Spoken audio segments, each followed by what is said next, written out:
கிறிஸ்துவுக்குள் எனக்கு அன்பானவர்களே, ஆண்டவருடைய நல்ல பெயரிலே உங்களை வாழ்த்தி ஆசீர்வதிக்கிறேன். தேவன் இந்த புதிய நாளை நன்மைகளை மென்மையை கொடுத்து தாங்குவாராக. தியானத்திற்காக ஒரு வசனத்தை உங்களுக்கு முன்பாக வைக்கிறேன். அது எபேசியருக்கு கடிதம் 3ஆம் அதிகாரம் 19வது வசனம். அறிவு கிட்டாத அந்த அன்பை அறிந்து கொள்ள வல்லவர்களாகவும் தேவனுடைய சகல பரிபூரணத்தாலும் நிறையப்படவும் அவர் தமது மகிமையினுடைய ஐஸ்வர்யத்தின்படியே உங்களுக்கு அனுகிரகம் பண்ண வேண்டும் என்று வேண்டிக் கொள்கிறேன். ஒரு பெரிய செபத்தை வைக்கிறார் அப்போஸ்தலனாகிய பவுல். என்ன? இறை அன்பை அறிந்து கொள்ள வேண்டும். You must know the love of God. இரண்டாவது, he must fill with his fullness. இறைவனுடைய பரிபூர்ணத்தினாலே நாம் நிரப்பப்பட வேண்டும். அப்புறம் என்ன சொல்றாரு? he must be blessed by his richness. அன்புக்குரிய விசுவாசிகளே, ஆண்டவர் தந்திருக்கிற இந்த உலக வாழ்க்கையை வாழும் பொழுது கடந்து வருகிற பாதைகளில் அநேக அனுபவங்களை நாம் காண்கிறோம். கிராமங்களில் சென்றால் ஒரு குடிசை வீட்டுக்கும் அடுத்த குடிசை வீட்டுக்கும் 3 அடி சந்து விட்டிருப்பார்கள். இந்த கூரை தண்ணீர் விழுவதற்கும் சுண்ணாம்பு அடிப்பதற்குமாக இவர்கள் 1.5 அடி, அவர்கள் 1.5 அடி அந்த சந்து. அது சில நேரங்களில் பல நேரங்களில் பயனுள்ளதாக இருக்கும். இந்த காலங்களிலே அந்த எல்லையிலேயே கட்டடங்களை கட்ட ஆரம்பித்து விடுகிறார்கள்.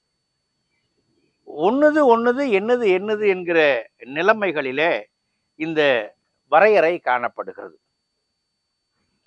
ஒரு நாட்டுக்கும் இன்னொரு நாட்டுக்கும் என்று சொல்லி பார்ப்போம் என்று சொன்னால், அந்த 2 நாட்டுக்கும் இடையிலே ஒரு பெரிய பகுதி விரிசலாக விட்டு இருப்பார்கள். இவங்க வேலையை எங்கே போட்டிருப்பாங்க, கொஞ்சம் தள்ளி அவங்க வேலையை போட்டிருப்பாங்க. 2க்கும் இடையிலே ஒரு இடம் வேக்கண்டாக இருக்கும். அந்த இடத்திற்கு பெயர் நோமேன்ஸ் லேண்ட் என்று சொல்லி, அந்த நிலத்தை அந்த இடத்தை யாரும் சொந்தம் கொண்டாட முடியாது. இது பிரிவினைக்கான ஊடுருவலை தவிர்க்கிற ஒன்றாக அது காணப்படுகிறது. ஆனால் இறைவனுக்கும் இறை மக்களுக்கும் இந்த பிரிவினை வேண்டுமா, இந்த இடைவெளி வேண்டுமா என்று சொன்னால் நிச்சயமாக இல்லை, நிச்சயமாக இல்லை.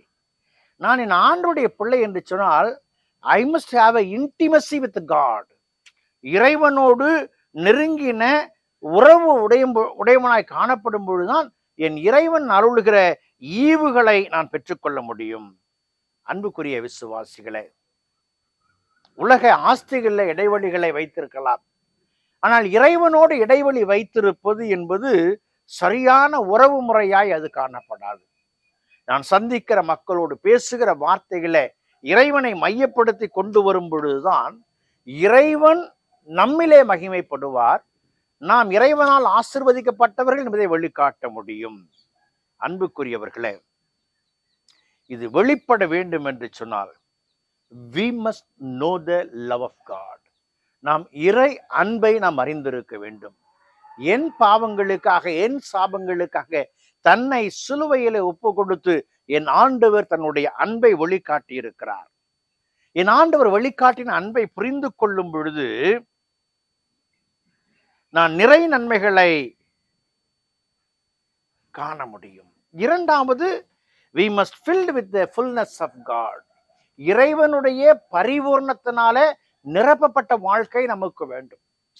நானாக ஒன்றை நிரப்பிக் கொள்கிறேன் என்பது அல்ல, என் வாழ்க்கையில இறைவன் நிரப்புகிற ஒரு வாழ்க்கை வேண்டும், இறைவன் அபிஷேகிக்கிற ஒன்று வேண்டும், இறைவன் தருகிற ஒன்று வேண்டும், இறைவன் நடத்துகிற ஒன்று வேண்டும்.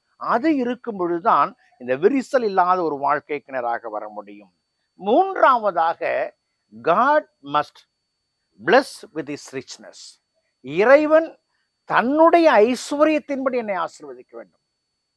அந்த ஐஸ்வர்யத்தின்படி, தன்னுடைய ஐஸ்வர்யத்தின்படி ஆசீர்வதிக்கிற அந்த நிலை வரும்பொழுதுதான் நான் நிறையான மேன்மையான காரியங்களை காண முடியும். ஒரு கடைக்கு ஒரு சின்ன குழந்தை போச்சு, அந்த முட்டாய் அப்படியே பார்த்துக்கிட்டு இருந்துச்சு. கடைக்காரர் சொன்னார் எடுத்துக்கமான்னாரு, அது எடுத்துக்கவே இல்லை. கூட்டிகிட்டு போன அப்பா சொன்னார் எடுத்துக்க சொன்னார், எடுத்துக்கல. அப்புறம் கடைக்காரர் கொஞ்சம் முட்டாயை அள்ளி கொடுத்தாரு கையில. உடனே சந்தோஷமா 2 கை நீட்டி வாங்கிடுச்சு. அப்பா கேட்டாரு, நாங்கெல்லாம் எடுத்துக்க சொன்னோம், ஏன் எடுத்துக்கணும்?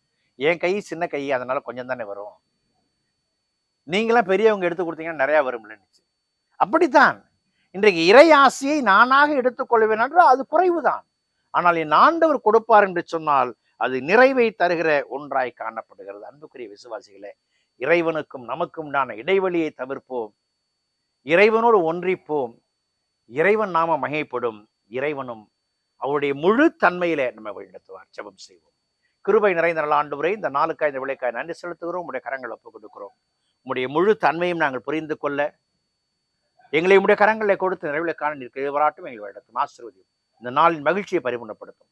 இயேசுவின் ஜெபிக்கிறோம். ஜெபக்குள்ள பிதாவே. ஆமென்.